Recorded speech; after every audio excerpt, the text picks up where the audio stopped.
tantos historia de México.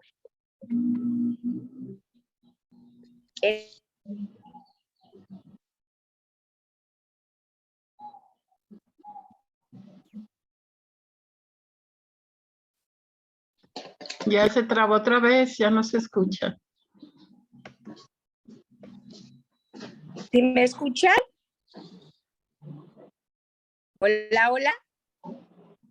Sí, maestra. Adelante, Ya, entonces. ahora sí. Entonces les decía que qué importante es que por primera vez en el Estado mexicano y en el sistema jurídico se haya establecido el concepto de derechos humanos. Pero platicaba, yo creo, Esperanza, la semana pasada, un concepto de derechos humanos en donde se establece que los derechos humanos no nos los otorga el Estado, sino que los derechos humanos son parte inherente de nosotros. A mí, haciendo un resumen, me gustaría decirles qué tan importante es entender que el concepto de derechos humanos no es teórico, sino que es algo eminentemente práctico.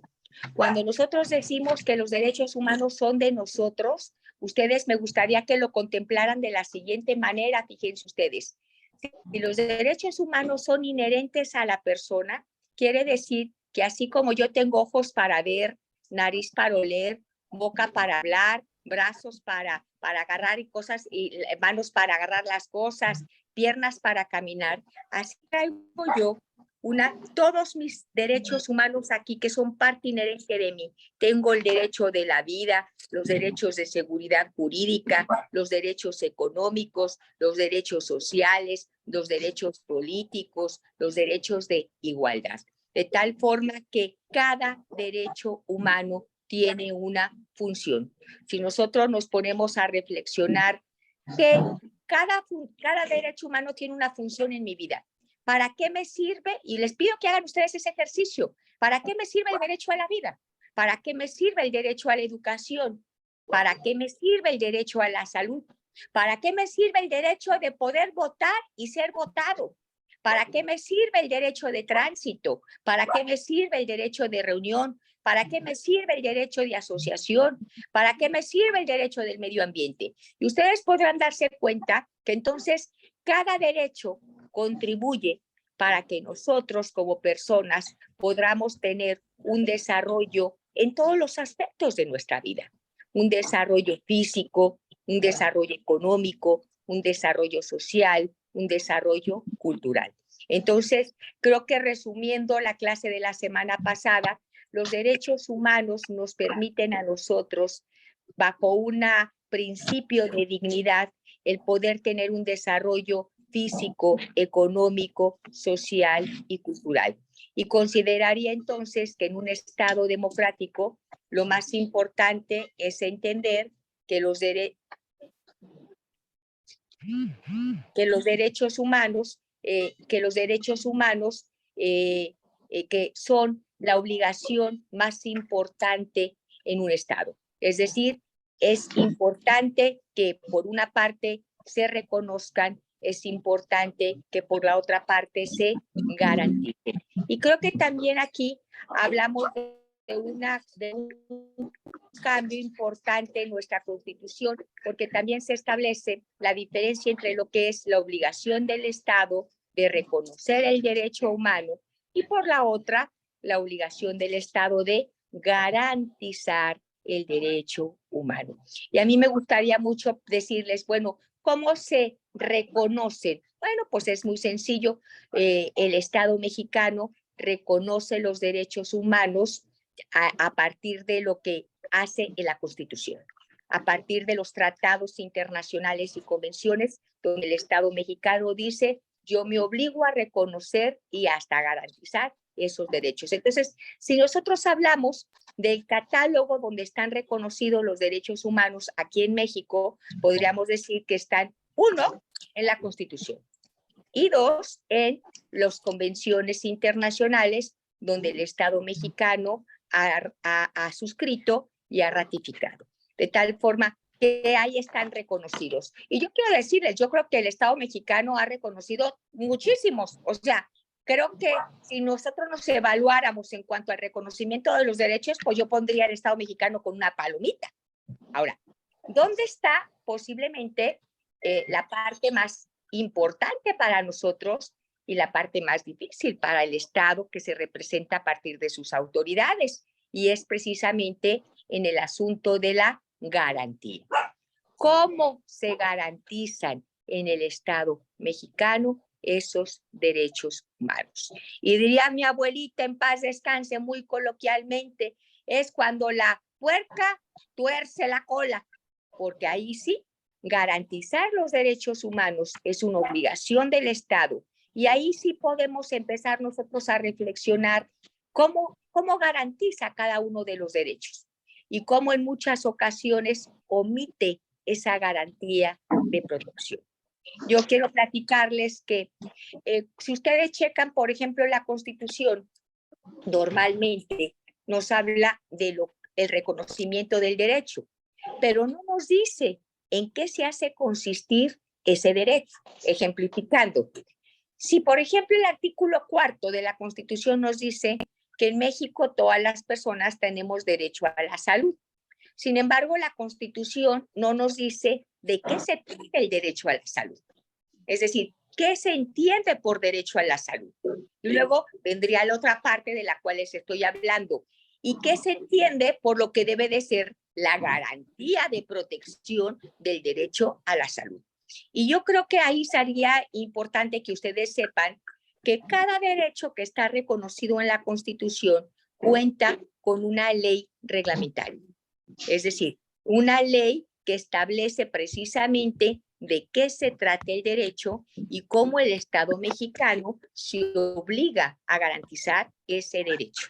Y creo que ahí han sido muy importantes las convenciones y tratados internacionales porque nos explican en muchas ocasiones de qué se trata el derecho y cómo el Estado mexicano debe de garantizar ese derecho. Y lo que hemos hecho en muchas ocasiones ha sido lo que dice el convenio, homologarlo en la creación de esa ley reglamentaria para entonces definir de qué se tratan las cosas. Poniendo el ejemplo del derecho a la salud, miren ustedes, el derecho a la salud está reconocido en el artículo 4 constitucional. Hay una ley reglamentaria que es la ley de salud. Y ahí en esa ley de salud se establece qué se entiende por salud. Palabras más, palabras menos, el concepto de lo que es el derecho a la salud lo recogieron en la ley reglamentaria de la convención que México firmó en materia con la Organización Mundial de la Salud, y ya se establece que el derecho a la salud se entiende como el hecho de que todas las personas deberán de tener la satisfacción del bienestar físico, psicológico, emocional, para poder desarrollarse en todas sus aptitudes y en todas sus actividades. Entonces, obviamente, el concepto del derecho a la salud nos lo da la Convención Internacional y luego lo plasmamos ahí en la ley reglamentaria, que es la Ley de Salud. Y luego se establece cómo se va a garantizar el derecho a la salud. Y ahí es en donde entonces en la ley reglamentaria se establece todas las acciones que va a hacer el Estado mexicano para garantizar el derecho a la salud. Y yo puedo decirles a ustedes, pues miren, el derecho es muy práctico, ¿no? Si ustedes me dicen, si yo les pregunto a ustedes, ¿cómo te garantiza el Estado mexicano el derecho a la salud? Aunque ustedes no sepan de derecho o lo que dice la ley, me va a decir, ay, doctora, pues muy sencillo. Mire, yo para contar con derecho a la salud tengo que pensar en la prevención de las enfermedades. Tengo que pensar que hay suficientes médicos para atenderme, tenga o no tenga dinero, y que existen suficientes hospitales en caso de que yo esté enferma y requiera de un tratamiento especial. Y luego requiero de medicinas para entonces poderme aliviar o poder prevenir alguna enfermedad. Fíjense ustedes, esa es la garantía del derecho a la salud, el contar con médicos, el contar con suficientes hospitales, el contar con un servicio de salud. Entonces, creo que la garantía de protección se debe de entender como todas las acciones que el Estado debe de realizar para efectos de que nosotros disfrutemos, podamos ejercer nuestros derechos. En muchas ocasiones para garantizar los derechos, pues se trata de acciones. Miren ustedes, como estoy poniéndoles el ejemplo del derecho a la salud, pues ¿qué requieres para que se gocemos del derecho a la salud? Ay, pues tener un sistema de salud donde haya médicos, medicinas y hospitales. Ahí está.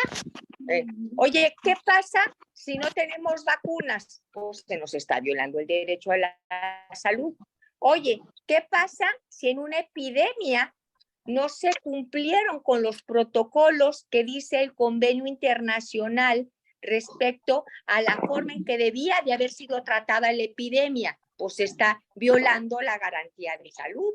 ¿Qué pasa si no hay medicamentos? Pues se está violando la garantía del derecho a la salud. Entonces, creo que las garantías de los derechos humanos no únicamente tienen que ver con el hecho de que haya leyes que establezcan las obligaciones del Estado.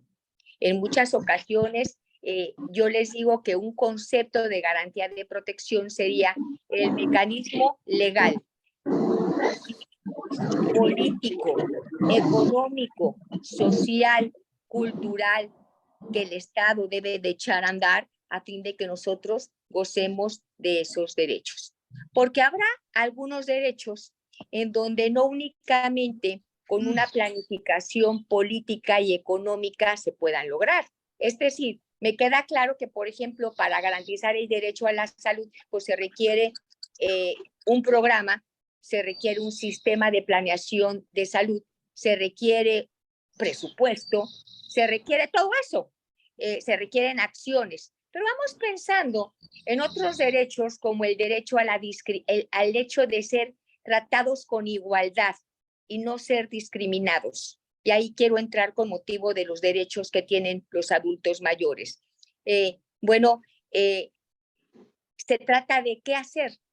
No se trata únicamente de castigar a quien discrimina. ¿Qué tendríamos que hacer como Estado para garantizar ese derecho a la no discriminación? Pues desde luego, fíjense ustedes que ahí qué tan importante es el mecanismo educativo, es el mecanismo de hacer cambios de paradigmas culturales en donde se establezca que las personas, no por ser mayores de 65 años, ya no tienen derechos o deben de salir de la ruta de acción de la sociedad. Todo lo contrario, somos personas que requerimos de una atención especializada, como los niños que están en crecimiento, el adulto mayor por el hecho de que definitivamente por una situación de carácter físico requiere de mayor protección del Estado. Pero entonces, bueno, independientemente de las acciones que el Estado pueda hacer para reconocer los derechos del adulto mayor, que luego vamos a platicar de ellos, aquí lo importante es entender qué debe de hacer el Estado para lograr que no se discriminen a los adultos mayores. Y fíjense ustedes, ahí, independientemente de un mecanismo jurídico que puede castigar a la discriminación, de un presupuesto, ¿qué tan importantes serían las acciones del Estado encaminadas para hacer un cambio cultural? ¿Qué tan importante entra ahí la educación?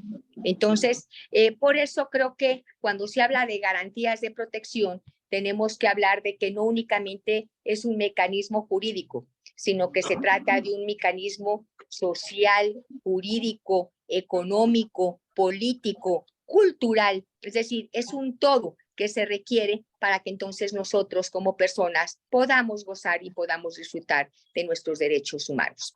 La Constitución se establece hoy en día que todas las autoridades, todas, y cuando yo digo de las autoridades y en la Constitución se establece todas las autoridades, estamos hablando de autoridades del Poder Ejecutivo, del Poder Legislativo, del Poder Judicial, del ámbito federal, del ámbito estatal, del ámbito municipal. A eso se refieren todas las autoridades. Y el artículo 1 nos dice que todas las autoridades tienen la obligación de promover, de respetar, de proteger, de garantizar los derechos humanos. Y fíjense ustedes, aquí, cuando nosotros hablamos de qué es la promoción de los derechos humanos, y cuando yo digo, voy a promover un artículo para su venta, ¿Qué significa eso? Pues que lo tengo que dar a conocer, tengo que decir de qué se trata. Bueno, lo mismo en materia de derechos humanos. La obligación de promover los derechos humanos significa que las autoridades tienen la obligación de, uno, ser capacitadas en materia de derechos humanos, es decir, saber como autoridades qué son los derechos humanos que están obligados a reconocer y a garantizar en favor de las personas, pero también tiene que ver con el ámbito cultural. Es decir, cómo a nivel cultural el Estado tiene la obligación de enseñarnos a nosotros como personas cuáles son nuestros derechos, cómo se garantizan esos derechos y creo que lo más importante, no únicamente es para los abogados, es para todos como una parte de cultura general, cómo debemos de hacer para que nuestros derechos humanos, en caso de que no sean violados, tenemos nosotros el derecho de solicitar la restitución de ese derecho, es decir, cómo defendemos nuestros derechos. Entonces, la promoción de los derechos humanos, fíjense ustedes cómo se da a través de la capacitación, a través de la difusión de los derechos, a través de la sensibilización de lo que son los derechos, ¿verdad? Y esa es la promoción de los derechos humanos. Luego, otra obligación de las autoridades es la de respetar los derechos humanos. Y cuando se habla del respeto a los derechos humanos, pues nosotros estamos hablando de la obligación de las autoridades de respetarlos. Y fíjense ustedes que ahí se dice fácil el hecho de que una autoridad respete un derecho humano. Sin embargo, no siempre es una tarea sencilla. Nosotros debemos de entender que el desconocimiento de las leyes no te exime del cumplimiento de ellas. Por lo tanto, el hablar de la obligación que tienen las autoridades de respetar los derechos humanos, pues se torna como una obligación muy importante y yo creo que la mejor forma que tiene una autoridad de respetar los derechos humanos es precisamente a través de la sensibilización, de la educación y de la capacitación. Fíjense ustedes, déjenme platicarles que yo a lo largo de mi vida, así como Esperanza, pues hemos sido maestras de derechos humanos, pues yo creo que ya 27, 28 años. Y en muchas ocasiones nos ha tocado la fortuna, porque es una gran experiencia, de ir a capacitar a diferentes autoridades. Estoy hablando desde servidores públicos del Poder Ejecutivo muy importantes hasta policías preventivos. ¿Y qué tan interesante es cuando tú llegas con un policía preventivo y te dice, mire doctora o maestra, los derechos humanos no sirven, porque los derechos humanos están únicamente para obstaculizar nuestra tarea. Y entonces te quedas pensando ahí, qué barbaridad. Quiere decir que ese policía cree que por su acción, que por su profesión, que por el ejercicio de sus funciones, los derechos humanos son un ancla para poder realizar su función. Quiere decir que entonces podría él creer y justificar que el tratar a una persona con un acto de...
Mira, pulsar para terminar de hablar.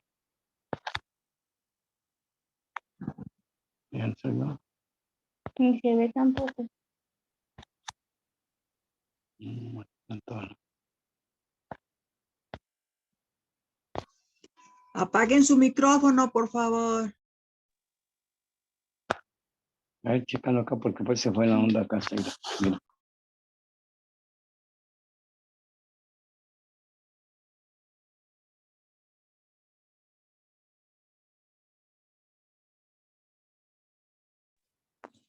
No escucha a la doctora. ¿Escuchan ustedes? Perdón, ya me volvió a sacar. ¿Ya me escuchan? Sí, muy bien. Sí. Ay, Gracias. discúlpenme, por favor. Ah, qué mal internet, Chihuahua. Bueno, les decía, entonces, ustedes imagínense cómo un policía puede justificar un acto de agresión, un acto de intimidación, un acto de tortura. Y que te diga, doctora, los derechos humanos no sirven para nada. ¿Quieren que les platique una anécdota? Fíjense ustedes, hace muchos años me invitaron a dar una clase en la escuela de policía. Les estoy hablando de hace 23 años. Obviamente, el tema de los derechos humanos era incipiente. Piensen ustedes que en la Constitución aparece el concepto de derechos humanos hasta el 2011. Y resulta ser que, en paz descanse, me habla un maestro que yo quería mucho, que por cierto acaba de morir, Carlos Mollado, y me dice, oye, ¿podrías hacerme el favor de mañana ir a dar una clase a la escuela de policía para los investigadores, que es lo que nosotros comúnmente e indebidamente decíamos que son los policías judiciales, los judiciales? Sí, ¿cómo no? Yo sinceramente creí que el tema tenía que ver con el hecho de que a lo mejor el maestro que habían contratado para dar la clase, pues estaba enfermo o por algo no había podido ir, y pues yo iba de bateador emergente. El caso es que cuando llego a la escuela de policía, llego yo ahí y estaban pues todos los policías investigadores, los judiciales, y había diferentes edades. Había aquellos policías judiciales de los años 80 que se caracterizaban por traer camisas de seda muy garigoleadas y fajo así como de cocodrilo grandote con una hebilla y botas piteadas, que por cierto entraban al aula hasta con pistola, y que te quedabas viendo hasta la pistola de un lado, casi es indebido. Había otros policías más jóvenes, ¿verdad?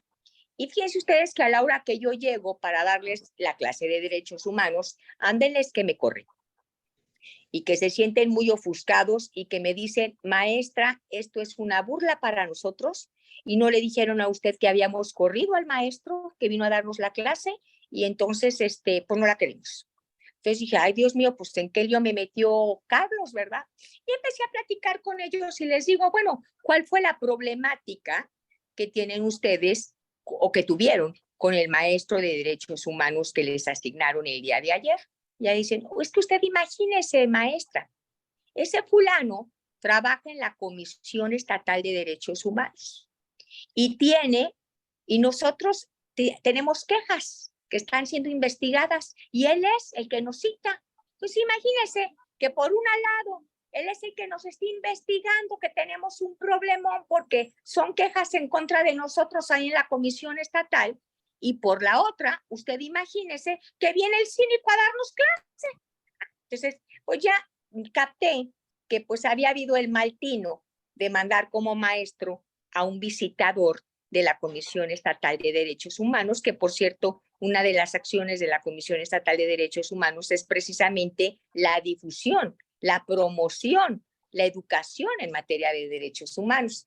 Entonces, pues ya les dije yo, fíjense ustedes que pues yo no soy funcionaria pública, yo no soy parte de la Comisión Estatal de Derechos Humanos, soy una simple maestra de la División de Estudios Jurídicos y me pidieron el favor de venirles a dar la clase. Y yo quiero decirles a ustedes que pues entiendo su punto de vista, entiendo lo que me están platicando, y lo que podemos hacer es lo siguiente, miren, si ustedes me contestan 3 preguntas, y si me las contestan bien, yo con mucho gusto hablo con la directora de la escuela y damos por terminado el curso.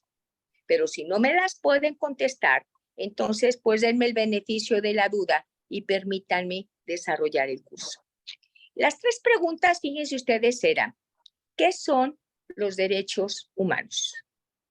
La segunda pregunta era: ¿cómo se protegen en México los derechos humanos?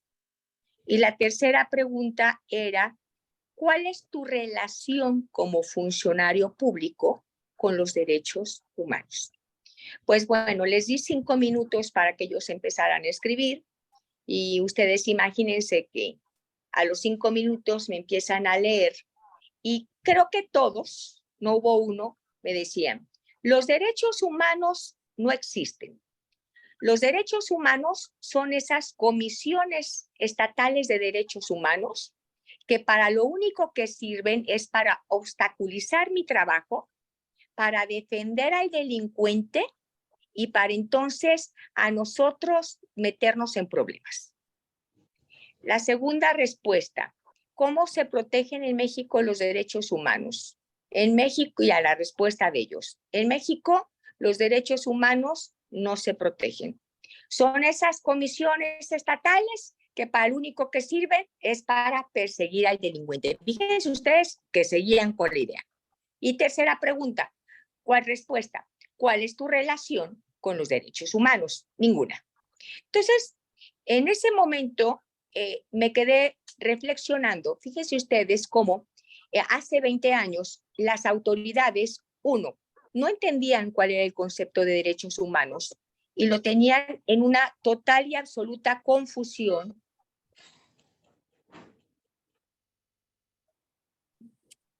Bueno, ¿sí me escuchan? Sí se escucha. Sí, maestra, sí se escucha. Sí, maestra, se Sí se escucha, maestra.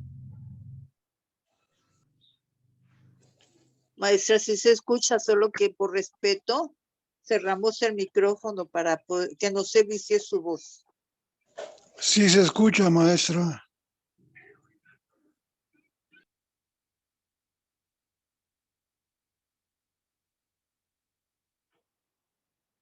Pues ya no se escucha, ya se fue otra vez la maestra. Yo tampoco no la escucho, ¿eh? No, ya se fue la imagen.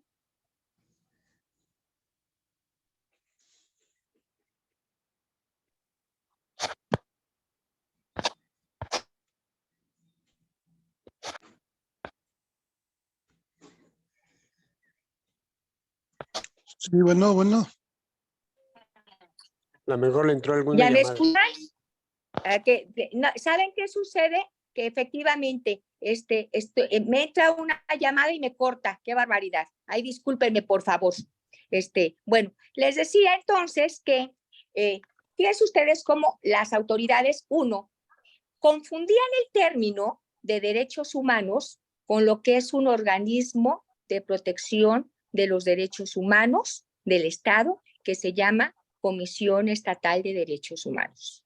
2, como obviamente desconocían totalmente cómo se reconocían los derechos humanos, porque ellos seguían con la confusión de creer que los derechos humanos era un sinónimo de las comisiones estatales de protección de los derechos humanos. Y la tercera y más importante, que tiene que ver con el tema de respetar los derechos humanos. Cuando se les preguntaba a ellos cuál es la relación que tiene el derecho humano con tu función como policía investigador. Nada. Y fíjense ustedes, lo que les decía, ustedes, de acuerdo con la Constitución, hay un derecho humano que se llama el derecho humano de procuración de justicia. Ese derecho humano significa la obligación del Estado, cuando nosotros somos víctimas de la comisión de un delito, el Estado tiene la obligación de perseguir, de investigar ese delito en favor de nosotros que somos víctimas. Esto es el derecho de procuración de justicia. La autoridad obligada a garantizar el derecho de procuración de justicia es lo que se llama procuradurías que ahora tienen el nombre de fiscalías. Las personas que trabajan en la fiscalía son los ministerios públicos y quienes auxilian a los ministerios públicos para garantizar ese derecho de procuración de justicia son los policías investigadores. En pocas palabras, los derechos humanos de procuración de justicia están a cargo de ustedes. Yo como persona, quien me garantice el derecho humano de procuración de justicia son ustedes, porque ustedes son los que tienen la obligación, la competencia de investigar los delitos. Entonces, bueno, pues ya bajo esa tesitura, pues ya me aceptaron como maestra, pero fíjense ustedes que siempre me quedé yo con esa reflexión de qué tan importante es que para que una autoridad respete el derecho humano, conozca cuáles son los derechos humanos, entienda cómo se reconocen en México, cómo se protegen, cómo se garantizan. Y luego algo muy importante, si eres funcionario público, es totalmente cierto y seguro que tú como autoridad tendrás la obligación de ser el garante de un derecho humano en específico, cualquiera. De tal forma que las autoridades en el ámbito de sus competencias tienen la obligación de respetar los derechos humanos. Entonces, creo que el no respetarlos hoy en día, de acuerdo a la reglamentación en el Estado mexicano, hay, por ejemplo, una ley para prevenir y sancionar la tortura. ¿Qué significa eso? Que una acción de tortura, de intimidación, está castigada como un delito. Cualquier acto en donde una autoridad realice algo que está fuera de su competencia, hay una ley de servidores públicos, existe la ley de la Comisión Estatal de Derechos Humanos, es decir, tenemos muchos mecanismos jurídicos para sancionar a las autoridades que violan un derecho humano. Normalmente yo puedo decirles que los derechos humanos históricamente aparecieron para poner un límite, un freno al ejercicio de la autoridad. La autoridad solo puede hacer lo que la ley expresamente le faculta. Ese es el principio de legalidad. La autoridad solo puede hacer lo que la ley expresamente le dice. Si no está dicho en la ley lo que la autoridad puede hacer, ¿qué creen? La autoridad estaría violando un derecho humano. A contrario, Sensu, nosotros como personas podemos hacer todo lo que la ley expresamente no nos prohíba. Y, por ejemplo, nosotros podemos entender que nos prohíbe realizar delitos. Por eso existe un código penal que establece con precisión de qué se trata cada conducta que es delito y qué nos puede pasar, cómo nos puede castigar el Estado si cometemos un delito. Por eso existen reglamentos administrativos, estatales, municipales, donde te dice qué conductas nos está prohibido realizar, qué acciones dentro de nuestro ámbito laboral están reglamentadas, es decir, si yo quiero ser profesionista abogado, tengo la obligación de tener una cédula. Si yo quiero ser propietario de un restaurante, tengo que contar con ciertos permisos. Es decir, hay acciones de nosotros en la libertad que tenemos que están reglamentadas y que la ley nos establece con precisión para poderlas efectuar, qué es lo que debemos de hacer y qué nos está prohibido. Entonces, bueno, creo que esta obligación de las autoridades de respetar los derechos humanos, pues es muy importante. Y luego, proteger los derechos humanos.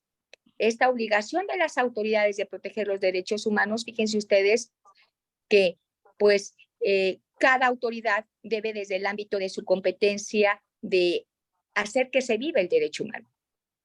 La protección del derecho humano de las autoridades precisamente consiste en cumplir con la ley, cumplir con el compromiso de su competencia para hacer que ese ejercicio del derecho humano realmente lo vivamos.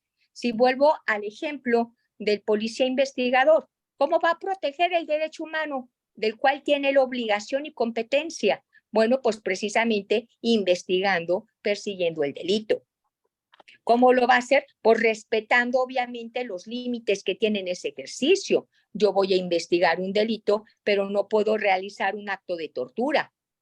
Entonces, el proteger los derechos humanos significa que todas las autoridades del ámbito de sus competencias tienen que hacer sus funciones, tienen que respetarlos, y el cumplir con sus funciones cabalmente es una protección a los derechos humanos, porque cada autoridad tiene una lógica, tiene un deber ser, están para algo, ¿verdad? El presidente sirve para algo y respeta ciertos, el tribunal sirve para el poder legislativo, el poder judicial, todos tienen una función, y creo que cada función nos habla del respeto y de la garantía de la protección de un derecho humano. Y luego, por último, como yo les decía, garantizar los derechos humanos. Y ya les decía, se garantizan los derechos humanos no únicamente con establecer en la ley cómo se garantizan, porque para que la ley se cumpla, pues tiene que estar acompañada de otros factores. Si yo digo que en el sistema de salud, que les puse ese ejemplo, el Estado mexicano tiene la obligación de tener un sistema de salud en donde existan hospitales, medicinas y médicos, pues claro que para que existan hospitales, medicinas y médicos debe de estar acompañado de un presupuesto bastante, para que entonces existan buenos hospitales, medicinas y médicos. Entiendo que debe de existir la certificación por parte de los médicos para entender que son buenos médicos y que conocen lo que están haciendo.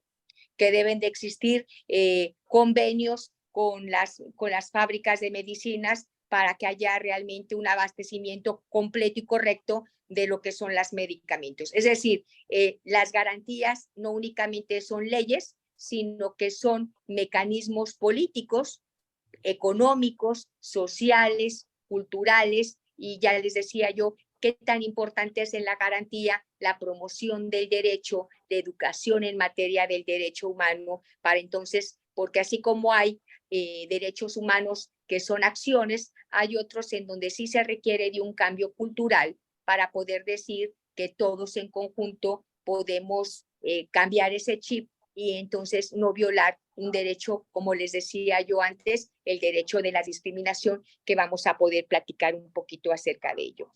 Bueno, entonces las obligaciones de las autoridades es promover los derechos humanos, respetar los derechos humanos, proteger los derechos humanos y garantizar los derechos humanos. Y luego nos habla el artículo acerca de los principios. Creo que lo de los principios ya lo vieron, creo que me dijo Esperanza, ¿esto es correcto? Principio de universalidad, independencia, indivisibilidad y progresividad. Si no es así, díganmelo ahorita para platicar de eso, pero creo que Esperanza me dijo que ya había hablado del tema.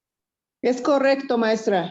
Ya lo vieron. Bueno, entonces continuamos. Dice, en consecuencia, entonces las autoridades tienen otras obligaciones. Fíjense ustedes, cuando hay una violación al derecho humano, les surgen al Estado mexicano, que se representen sus autoridades, obligaciones.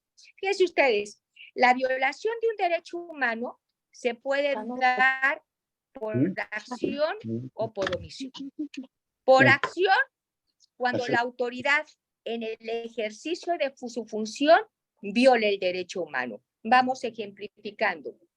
El policía investigador está investigando la comisión de un delito y para investigarlo realiza un acto de tortura. Queda claro que es una violación a un derecho humano por acción. ¿Por qué? Porque tortura a una persona que está siendo investigada. Pero vamos pensando en ejemplo de una violación a un derecho humano por omisión. Tengo el derecho a la salud, no sé por qué traigo tanto en la mente el derecho a la salud, y decimos que ustedes llegan al Seguro Social y piden una medicina y no la hay. Bueno, esa es la violación de un derecho humano por omisión, porque no la hay. Ustedes llegan llegan ustedes al Seguro Social, al ISSSTE o a alguna autoridad, alguna institución de salud pública, enfermos, y les dice, usted requiere una operación y se la vamos a hacer dentro de 7 meses. Pues esa es una omisión, ¿no? Porque decir 7 meses para un enfermo, pues es algo gravísimo, o puede ser hasta mortal. ¿correcto? O bien el llegar a una población y decir, aquí no hay una clínica, aquí no hay hospital, aquí no hay médicos, pues es omisión. Entonces, ustedes deben de recordar que las violaciones a derechos humanos son por acción y pueden ser por omisión. Ahora, fíjense ustedes que existe una ley, que es la ley de víctimas. Y creo que algo muy importante que incluyó la ley de víctimas es establecer en México quién es una víctima. Y creo que es importante el hecho de que se haya establecido que en México no únicamente son víctimas las personas que sufren la comisión de un delito, sino que también en México son víctimas las personas sobre las cuales una autoridad les viola un derecho humano. De tal forma que si una autoridad viola un derecho humano, todos nosotros nos convertimos en víctimas. Y creo que ese fue un avance importante dentro de la lógica de quiénes son víctimas en México.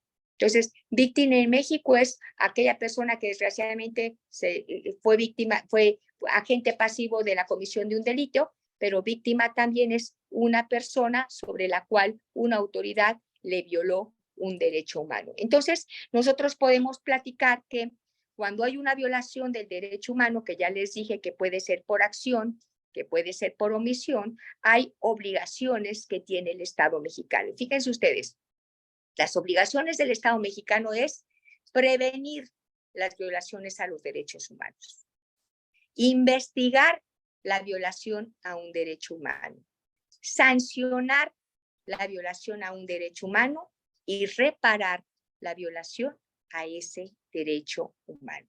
Entonces, aquí podríamos empezar a platicar de qué se trata ese asunto de prevenir, investigar, sancionar y reparar las violaciones a los derechos humanos. Nosotros cuando hablamos de lo que es prevenir la comisión de la violación de un derecho humano, pues debemos de entender qué tiene que hacer el Estado mexicano para que sus autoridades no violen el derecho.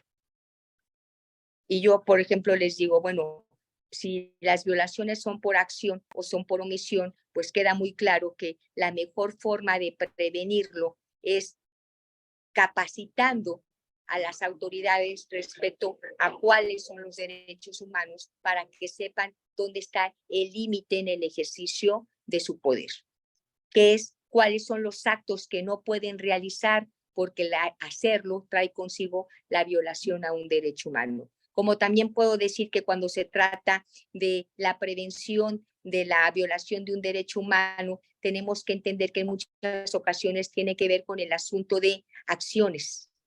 Es decir, acciones que tienen que ver con la planificación de situaciones. Si yo quiero prevenir la violación a un derecho humano de salud, pues me queda claro que el Estado tiene que garantizármelo teniendo médicos, hospitales, medicinas. Esa es prevención. Si yo no lo tengo, si no tengo un presupuesto para ello, pues queda claro que no lo previne. Si, por ejemplo, ahorita tenemos en el Estado mexicano un problema muy serio que tiene que ver con medicinas para niños y niñas que tienen cáncer. Pues creo que el problema del Estado mexicano es que no previno la importancia que tiene este tema y no previno las acciones que requiere para tener los acuerdos entre las farmacéuticas y el Estado para comprar las medicinas. Entonces, la prevención tiene que ver con acciones que el Estado mexicano tiene que realizar. Si yo, por ejemplo, hablo de la violación al medio ambiente, ¿cómo se puede prevenir que tengamos un medio ambiente contaminado? Pues son acciones de prevención, ¿no? Entonces, creo que ustedes deben de pensar que prevenir la violación de un derecho humano, pues significa cuando son derechos sociales, como es el derecho a la salud, a la vivienda, a la educación, a la cultura, al medio ambiente, al agua, a la alimentación, ¿qué tiene que hacer el Estado mexicano para que antes de que se viole el derecho, pues tener la estructura que permita pensar que nunca va a suceder. Esa es la prevención, ¿verdad? Luego tendríamos lo que tiene que ver con el hecho de investigar, ¿verdad?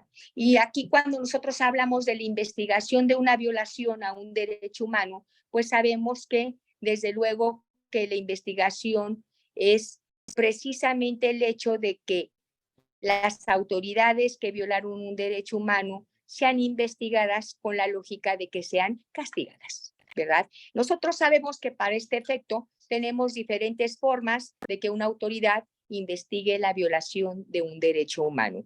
Y ahí platicaríamos qué tan importante es, por ejemplo, la Comisión Nacional y la Comisión Estatal de Derechos Humanos.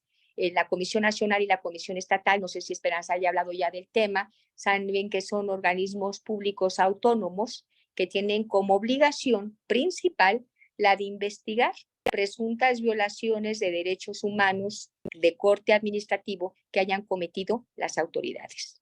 De tal forma que le toca a la Comisión Nacional investigar violaciones a derechos humanos de autoridades federales y le toca a la Comisión Estatal investigar de violaciones cometidas por autoridades estatales y municipales.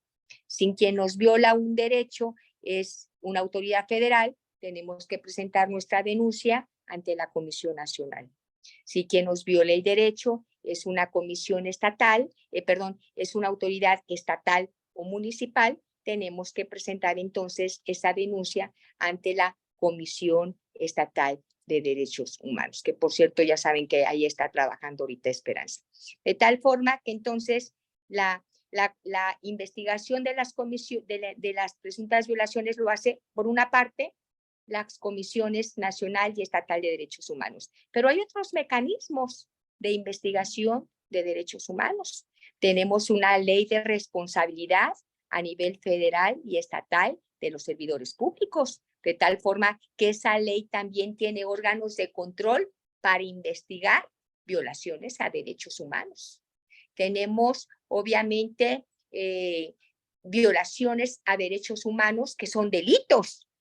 Y tenemos, desde luego, pues, el derecho de procuración de justicia en las fiscalías para investigar esos delitos que son violaciones a derechos humanos, ¿verdad? Tenemos trámites jurisdiccionales para investigar y sancionar para investigar y restituir derechos humanos, como lo son el juicio de amparo, la controversia inconstitucional. Es decir, tenemos muchos mecanismos judiciales y administrativos que tienen como finalidad el investigar los derechos, las violaciones a derechos humanos. Y luego tendríamos la otra obligación del Estado en caso de una violación, que es sancionar. Y esto significa, pues, precisamente el cómo castigar a la autoridad que ha violado un derecho humano. Y desde luego nosotros podemos pensar que en muchas ocasiones, pues, las sanciones pueden ser desde un apercibimiento, una multa, una destitución al trabajo, o bien puede ser hasta el hecho de que se le inicie una denuncia penal, porque habrá muchas violaciones a derechos humanos que son constitutivas de delitos. Entonces, pues eso es el asunto de castigar una violación de derechos humanos. Y luego tendríamos la obligación de reparar las violaciones de derechos humanos. Nosotros, cuando hablamos de lo que es la reparación en materia de derechos humanos, tenemos que entender que la reparación de los derechos humanos tiene que ver con las acciones que realice el Estado para efecto de garantizarnos a nosotros como personas que sufrimos, desgraciadamente, por acción o por omisión, esa violación de derecho humano, de qué forma nos va a ser reparado. Y fíjense ustedes que en la ley de víctimas es importante establecer que la reparación debe de ser una reparación integral. Y cuando nosotros hablamos de una reparación integral, significa que no únicamente se trata de un asunto de dinero. Es decir, sí, entendemos nosotros que las reparaciones deben de tener diferentes elementos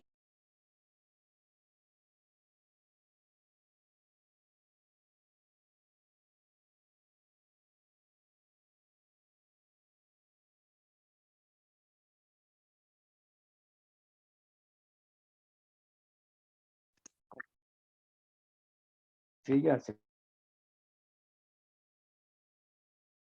Sí, ya. Y pues o menos.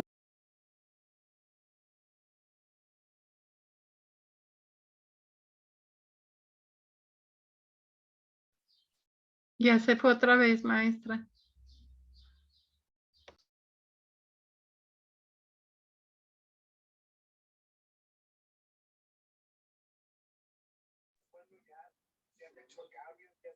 ¿Escuchan? ¿Sí me escuchan, muchachos? Sí, Sí, maestra, ahora maestra. sí. Muchas gracias. Les decía que las víctimas tienen derecho a que se les repare el daño, es decir, la violación a un derecho humano en una forma plena, diferenciada, oportuna, integral. Y fíjense ustedes que cuando nosotros hablamos de lo que es esa reparación integral, estamos hablando de diferentes aspectos. Por ejemplo, lo primero que busca una reparación es la restitución. ¿Qué significa esto de la restitución? Significa el devolver a la víctima a la situación anterior de la comisión de ese hecho de violación de su derecho humano. Es decir, regresarla al estado que estaba antes. Y piensen ustedes, el asunto de la restitución pues no es tan fácil. Si a mí desde luego hay asuntos que se pueden restituir, pero hay asuntos que no se pueden restituir. Si a mí me matan a una persona, pues ¿cuál restitución? A mí no me pueden devolver a mi muerto. Sin embargo, la lógica dentro de lo que es el derecho a la reparación integral, tenemos que entender que la restitución es tratar de devolverle a las personas al estado que estaban antes de la violación de eso. Y luego, la rehabilitación. La reparación integral significa buscar siempre que las víctimas, frente a esos hechos sufridos por causa de la violación, pueda hacerle frente a esos efectos. Es decir, apoyarles para rehabilitarlos, apoyarles para facilitar que esas víctimas le hagan frente a esos hechos ocurridos con motivo de la violación de los derechos humanos. Luego, la reparación integral también tiene que ver con la compensación. La compensación significa, obviamente, el otorgar a la víctima en una forma apropiada, en una forma proporcional, de acuerdo a esa violación de derechos humanos, atendiendo desde luego a la circunstancia de cada caso, y el entender que debe de ser compensada por todos los perjuicios, por todos los sufrimientos, por las pérdidas económicas que puedan ser evaluables, ¿verdad?, a ese derecho humano. Es decir, estamos hablando, compensación nos habla del asunto económico. Luego también nos habla de la satisfacción. La reparación tiene que ver con medidas de satisfacción, es decir, ahí tiene que ver con el hecho de que la autoridad reconozca que violó el derecho humano y que entonces se restablezca la dignidad de la persona ante esa violación que cometió la autoridad. En muchas ocasiones la satisfacción tiene que ver a veces con el perdón, tiene que ver con que la autoridad esté enfrente de ti y diga, discúlpeme, cometí una violación a un derecho humano, ¿verdad? Otra vez rechazar. Luego tenemos, ¿sí me escuchan? ¿Sí me escuchan, muchachos? ¿Me Sí, escuchan? sí, lo estamos, sí, sí se escucha. Las medidas de no repetición. Las medidas de no repetición en lo que es el derecho a la reparación significa precisamente el siempre buscar que esta violación a este derecho humano no vuelva a ocurrir. Es decir, ¿qué debe de hacer el Estado para que no ocurra? Si yo, por ejemplo, les estoy platicando de que no existen medicinas para niños con cáncer y ya les compraron las medicinas, que no es cierto, pues ¿qué debemos de hacer para que no vuelva a ocurrir? Pues planificar. Si estamos hablando de autoridades policíacas que violan los derechos humanos porque torturan, pues ¿qué vamos a hacer para que no vuelvan a torturar? Es decir, esas serían las medidas de no repetición. Y entonces nosotros tenemos que entender que la forma en que hoy en día se entiende lo que es la reparación integral del daño, pues tiene que ver con esa integralidad. E integralidad significa que se incorporen asuntos de restitución, de rehabilitación, de compensación, de satisfacción y medidas de no repetición. Y yo pues sí quiero que les diga pues algo definitivamente, pues nosotros aquí en México desgraciadamente creo que tenemos 3 derechos fundamentales que se nos violan muy seguidos y que son continuos. Uno es el de la seguridad pública. La seguridad pública tiene que ver con la prevención de los delitos. Luego viene el otro derecho, que es el de la procuración de justicia. Quiere decir que si la seguridad pública no sirvió porque sí me cometieron un delito, entonces viene el siguiente derecho, que es la autoridad tiene la obligación de perseguir el delito. Y luego viene el tercer derecho, porque son como continuos, de la administración de justicia. Significa castigar a quien cometió el delito con la finalidad de que me sea restituido y reparado ese daño. Entonces, pues sí quiero decirles que si nos ponemos nosotros a analizar la situación actual, pues es muy triste, porque pues yo les pudiera decir quiénes han sido víctimas de un delito, de robo, de abuso, de robo sobre todo. Y pues yo creo que aquí me podrían decir más de la mitad o más, no sé. A ver, ¿quiénes son? Estamos 14. ¿A quiénes ya los robaron? Yo creo que todos, maestro. Pues ya todos. Y mi pregunta sería, fíjense ustedes, cuando nosotros fuimos víctimas de la comisión de un delito, quiere decir que aparte de haber sido víctimas de la comisión de un delito de robo, el Estado nos violó nuestro derecho de seguridad pública. ¿Por qué? Porque no previno la comisión del delito. Fíjense, primer derecho que ya nos fue violado. Cada que cometen por un delito, la autoridad del Estado violó ese derecho de seguridad pública, que tiene que ver con el derecho de prevenir el delito. Segundo, ahora, viene el segundo. ¿Quiénes fueron a la fiscalía para presentar su denuncia y encontraron al delincuente? Nadie. Entonces, fíjense ustedes, fuimos víctimas de violación del delito de seguridad pública. Fuimos víctimas del delito de procuración de justicia. Y si no hay procuración de justicia, por añadidura y consecuencia, no va a haber el tercero, que es el derecho de administrar justicia, que quiere decir que se nos repare. ¿A quién le devolvieron su carro? ¿A quién le devolvieron lo que le robaron?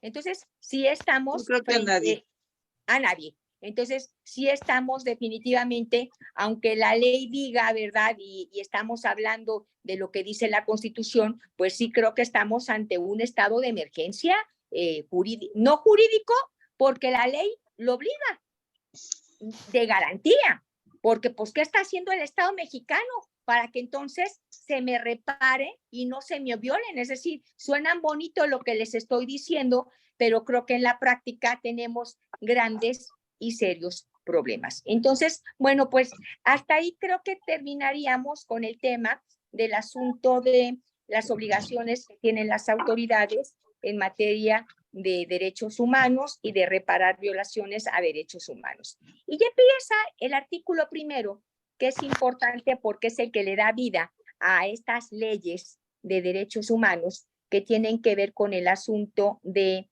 derechos humanos especializados, que tiene que ver con el asunto de la no discriminación. En México, lo primero que dice ahí, que está prohibida la esclavitud en los Estados Unidos mexicanos, y bueno, pues eso queda claro y nosotros podemos decir que desde que el cura Hidalgo abolió la esclavitud, aquí por cierto que fue aquí un acto en Jalisco, antes de que iniciara la independencia, un documento muy importante histórico que se llama Los Bandos de Hidalgo, aquí hubo la supresión y la abolición de la esclavitud. ¿Qué significa esto? Que ante la ley nadie puede ser propietario de una persona. Queda claro, ¿no? Entonces ustedes pueden decir, bueno, maestra, pues desde el 1816 no hay esclavos. Sí, pero déjame decirles una situación. Hoy en día aquí en México se dan lo que se llaman formas actuales o modernas de la esclavitud. Y fíjense ustedes que las formas modernas de la esclavitud es la trata de personas, la explotación laboral, la compraventa de órganos. Tiene que ver con los matrimonios forzados. La obligación, desgraciadamente, que se da muchísimo en comunidades indígenas de que un hijo, a través de su trabajo, pague las deudas de sus padres.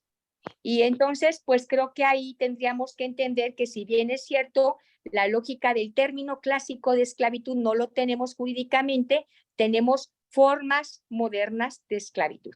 Bueno, eso es lo que nos dice la primera parte del artículo primero, pero luego viene ya entrando en materia para poder entrar a lo que son los derechos del adulto mayor, que creo que es como la parte que le da vida a nuestra ley, que queda prohibida toda discriminación motivada por origen étnico, origen nacional, por el género, por la edad, por las discapacidades, por las condiciones sociales, por las condiciones de salud, por la religión, por las opiniones, por las preferencias sexuales, por el estado civil o cualquier otra que atente con la dignidad humana, tenga por objeto anular o menoscabar los derechos y las libertades de las personas. Y fíjense ustedes que entonces en México se establece que está prohibida discriminar. Discriminar significa el tratar sin dignidad, el tratar sin igualdad a una persona. Y dicen aquí por origen étnico o nacional. Y entendemos entonces que nosotros tenemos la prohibición, así como nuestras autoridades, de no discriminar a una persona por el origen étnico. México es un país pluricultural que está asentado originalmente en sus pueblos indígenas. ¿Qué tan importante es el reconocer esta pluriculturalidad? Pues, y pueblos indígenas muchísimo. El 10% de la población en México es indígena. Posiblemente nosotros aquí, como vivimos en una metrópoli, pues no lo alcanzamos a dimensionar, ¿verdad? Porque pues vivimos en una gran ciudad, pero pues el que tiene forma de ir a Michoacán, a Chiapas, a Oaxaca, pues puede entender que ahí hay mucha población de carácter indígena y desde luego no puede haber discriminación por ellos. Al contrario, creo que se han sufrido estos grupos de los que estoy platicando ahorita tanta discriminación y violación a sus derechos humanos que se ha hecho necesario reforzarla y crear leyes específicas que refuercen los derechos humanos en favor de estos grupos que hoy se denominan grupos vulnerables. Un grupo vulnerable es aquel que por una situación histórica, económica, social o cultural es discriminada. Le queda difícil acceder a sus derechos, son tratados sin dignidad. Entonces, obviamente en México está prohibida la discriminación por origen étnico o nacional. Por género. El género, quiero decirles que es diferente al sexo y es diferente a la preferencia sexual. Déjenme explicarles las diferencias. El sexo con el que se nace es mujer u hombre. Tiene que ver con el asunto físico o fisiológico de cómo naciste reproductivamente. ¿Sí me doy a entender? Entonces, sexo es mujer u hombre. Ahora, género. Género significa con qué cualidades intrínsecas, personales, te identificas. Es decir, te identificas en cualidades intrínsecas con el género femenino, con el género masculino o posiblemente con los dos géneros o posiblemente con ninguno. Sé que suena raro, pero así está. Entonces, cuando tú hablas del género, significa con qué cualidades intrínsecas tú te identificas. Me identifico, soy sexo, por ejemplo, Thais, yo nací sexo mujer. Género, me identifico con cualidades femeninas, ¿correcto? Puede haber personas que nazcan con sexo femenino, pero que cuando se ven al espejo dicen, yo no me identifico con cualidades femeninas, me identifico con cualidades masculinas. ¿Estamos de acuerdo? Y viene la tercera situación, lo que es la preferencia sexual, que es un tercer asunto diferente. Preferencias sexuales, precisamente, sexualmente, con quién tienes afinidad, con quién tienes gusto, con quién tienes relación, con quién tienes atracción, ¿verdad? Y ahí puedes tú decir, tengo preferencia sexual con mujeres, tengo preferencia sexual con hombres, tengo preferencia sexual con ambos sexos. Es decir, somos, y ahí entonces radica esa diferencia entre lo que son las relaciones heterosexuales u homosexuales. Homosexuales son relaciones sexuales con personas del mismo sexo, mujer con mujer, hombre con hombre, o heterosexuales, mujer con hombre o viceversa. Entonces, fíjense bien, en México no podemos ni nosotros ni las autoridades discriminar, uno, por el sexo con el que nacimos, hombres o mujeres. Dos, por el género con el que nos identificamos, femenino, masculino o binario. Binario es cuando se identifica una persona con los dos. O no binario, no me identifico con ninguno, porque así hay personas, ¿correcto? Y luego tendríamos la preferencia sexual, con quien tengo atracción para realizar las cuestiones sexuales, con el sexo femenino, con el sexo masculino, y ahí se haríamos relaciones heterosexuales o relaciones homosexuales. ¿Sí queda clara la explicación? Sí, maestra, Maestra. gracias. Muy bien. Entonces, continuando. Yo Así quiero hacer igual. una pregunta. Sí, cómo no, Yo Lupita. quiero hacer. Sí, a tus ¿Qué va a órdenes. pasar con los derechos humanos cuando los pedofílicos también exhiban y pidan el derecho de ser libres de ejercer la pedofilia? No, ¿Qué va a pasar? no. Quiero platicarles una cosa. Eso no puede suceder. Listo. De hecho, fíjense ustedes, la pedofilia que tiene que ver con... La pedofilia no es otra cosa sino la atracción sexual que tiene un adulto sobre niños. niñas, niños y adolescentes. Pero es La preferencia pedofilia sexual, maestra. es la pedofilia, fíjense bien, la pedofilia es un delito.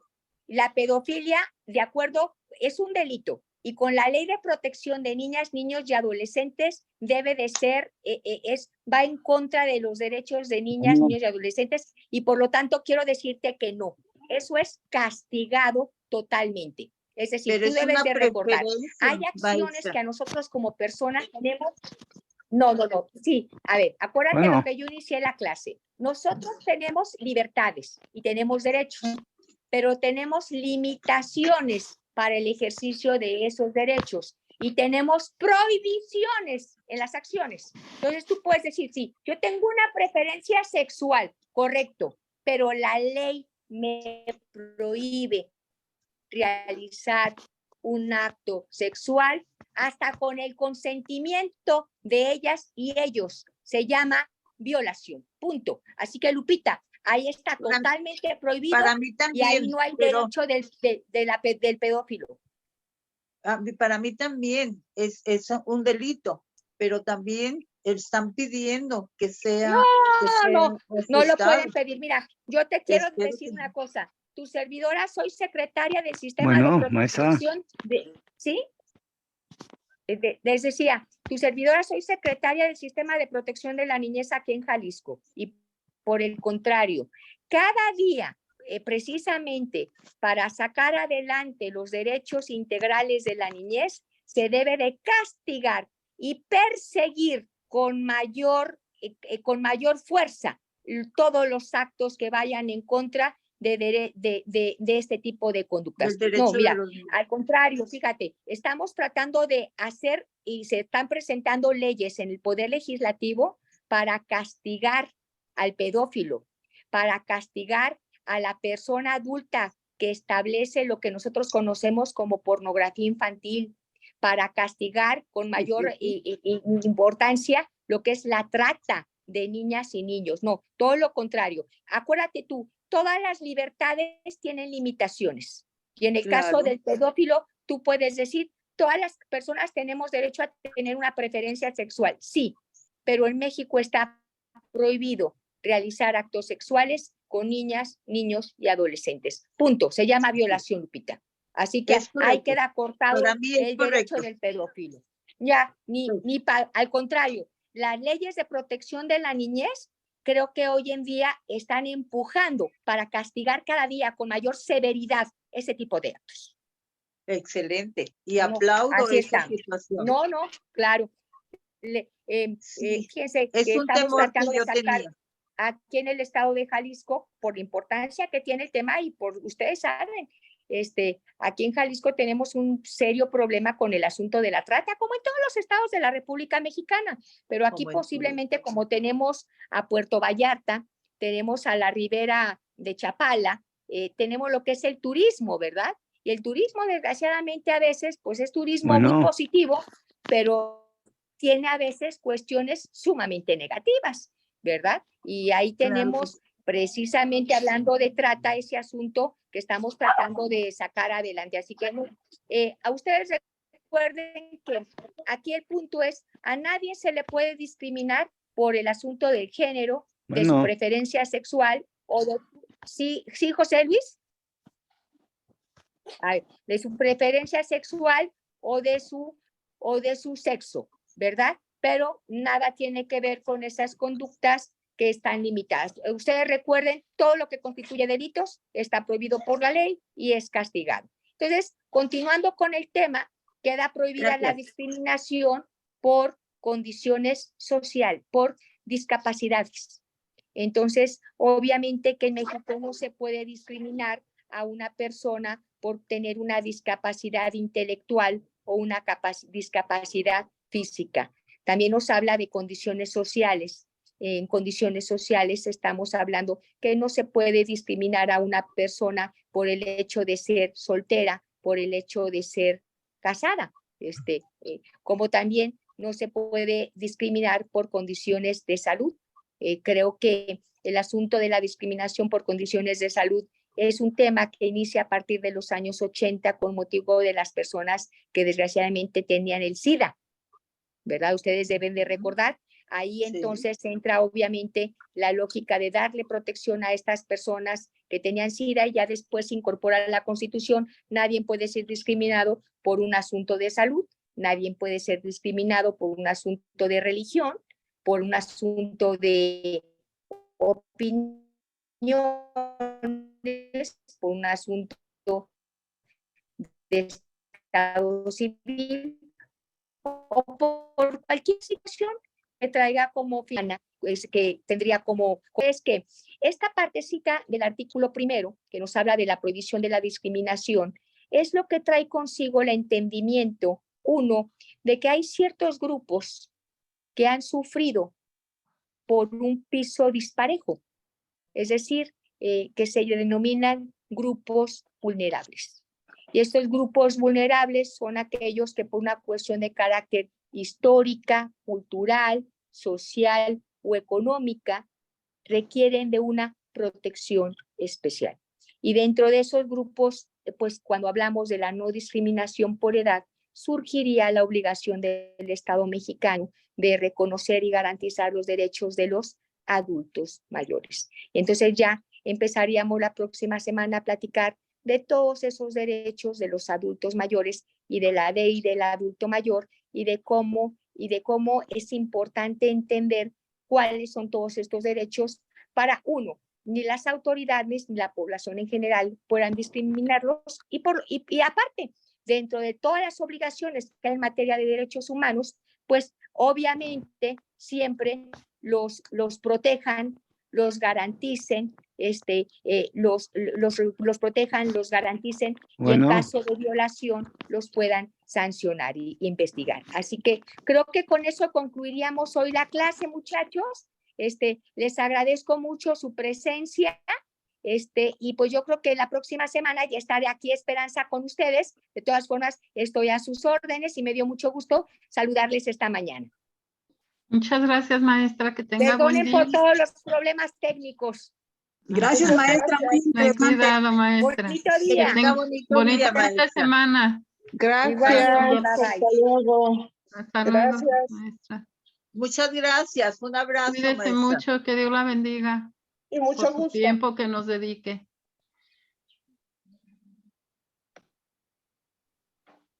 Hasta luego, compañeros. Hasta luego, que pasen Hasta buen luego. día. Buen día para todos. Feliz fin de semana. Igualmente para ustedes, un abrazo. Gracias. Cuídense. Igual. Hasta Igualmente. luego.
Profe.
Ujú.